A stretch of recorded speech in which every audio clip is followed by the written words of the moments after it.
بسم اللہ الرحمن الرحیم۔ السلام علیکم ورحمۃ اللہ وبرکاتہ۔ سب سے پہلے اللہ رب العزت سے میری التجا اور دعا ہے کہ اس نے اپنی ذات کی نسبت سے، اپنے قرآن کی نسبت سے اور اپنے نبی کی نسبت سے میرا اور آپ کا جو تعلق بنایا ہے وہ تا دم قیامت قائم و دائم رہے، اور یہ تعلق انشاءاللہ کل حشر میں ہمارے لیے باعث سعادت ہو۔ آج قرآن پاک کا مطالعہ کیا تو ایک آیت سامنے آئی، بہت اذیت، بہت جھنجھوڑ دینے والی، کہ ایک ایسی آیت جو پوری کائنات کی سچائی سمیٹے ہوئے ہے، لیکن افسوس کی بات پوری کائنات اس سچائی سے آگاہ ہے سوائے اشرف المخلوقات یعنی ہم انسانوں کے۔ اللہ فرماتے ہیں الملک یومئذ الحق للرحمن، ایک دن آئے گا جب رحمان سب کچھ فنا کر کے، ختم کر کے، زمین و آسمان لپیٹ کر، پوری کائنات کو صفحہ ہستی سے ختم کر کے پھر پوچھے گا کیا تمہارے رحمان کے علاوہ بھی بادشاہت کسی کے اختیار میں ہے، یا تمہارے رحمان کے علاوہ بھی آج کوئی بادشاہ ہے؟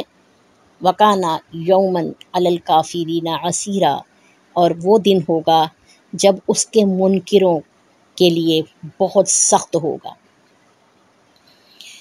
تو انشاءاللہ بے شک ہمارا ایمان ہے، ہمارا عقیدہ ہے کہ قیامت آنی ہے، ضرور آنی ہے، اور یہ بھی پتہ ہے کہ یہ بہت سخت دن ہوگا، لیکن کن لوگوں کے لیے؟ جو اس کے منکر ہیں۔ اب ہم منکر کی کیٹیگری میں پتہ کنہیں لیتے ہیں؟ وہ جو کہتے ہیں کہ ہم لا الہ الا اللہ کو نہیں مانتے، یا وہ پتھر کی بتوں کی عبادت کرتے ہیں، یا لکڑی کے بتوں کی عبادت کرتے ہیں، یا ایٹی ادھر ادھر کے جو دوسرے اللہ سے دور کر دینے والے عقائد ہیں، صرف ہم انہی کو لیتے ہیں کہ یہ کافر ہیں۔ حقیقت میں یہ عنصر آج کے ہم مسلمانوں میں بھی پایا جاتا ہے۔ اس وقت جب زندگی کا کوئی معاملہ ہمیں طے کرنا ہو اور اس معاملے میں اللہ کی رائے چھوڑ کر، اللہ کا حکم چھوڑ کر، اللہ کی مرضی چھوڑ کر خاندان کو اہمیت دی جائے، برادری کو اہمیت دی جائے، کنبے کو اہمیت دی جائے، ہر اس چیز کو اہمیت دی جائے جس کی اللہ کے مقابل کوئی اہمیت نہیں ہے، اس کو اہمیت دی جائے، اور اللہ کی اہمیت کو پس پردہ کر دیا جائے۔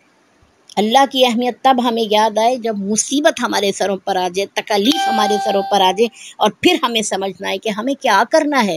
پھر ہم دوڑتے ہیں اللہ کی طرف، پھر ہم یاسین بھی اٹھا لیتے ہیں، پھر ہم سورہ فتح بھی پڑھنے لگ جاتے ہیں، پھر سورہ فرقان کی بھی تلاوت شروع ہو جاتی ہے، پھر یہ بھی، اور پھر یہ بھی نہیں کہ یہ سب کام ہم بڑی دل جمی سے کر رہے ہیں، لوٹ کر آ گئے ہیں، ہمیں خسارے کا احساس ہے، ہمیں دکھ ہے، تکلیف ہے، نہیں، پھر وہ رسم ادا کی جاتی ہے، جی میرے گھر میں ایک تکلیف ہے، پریشانی ہے، آپ سب آئیں یاسین پڑھیے، آپ سب آئیں یہ عمل کریں۔